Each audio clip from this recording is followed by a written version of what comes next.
Daar staan hy, op die vloer, 'n groen stoel. Tevrede om sy gegewe spasie te vul. Streef na niks meer as stoel wees nie. Hardloop nie rond op soek na bevrediging of ondervinding of kommunikasie nie.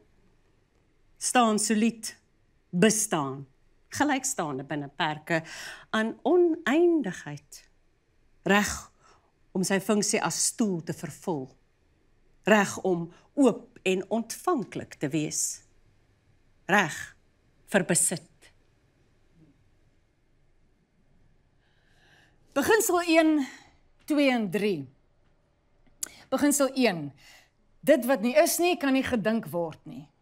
Want niks kom uit niks, of alles kom uit iets.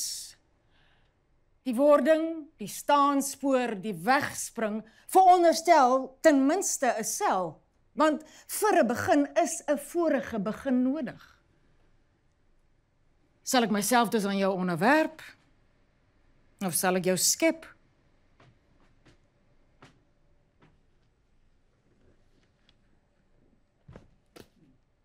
Beginsel 2. Nee, ek tel nie my tone nie. Ek bepeins die beginsel van die dinkproses. Ek sit en wag vir net een tydlose gedagte. Ek dink,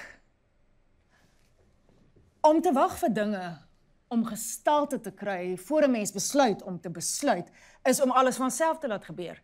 En as alles in elk geval vanself gaan gebeur, kan ek myself net sowel vermaak. Kan ek net sowel my tone tel. Beginsel 3. Beginsel 3. Akkoord gaan nie oor feite nie, maar beginsels.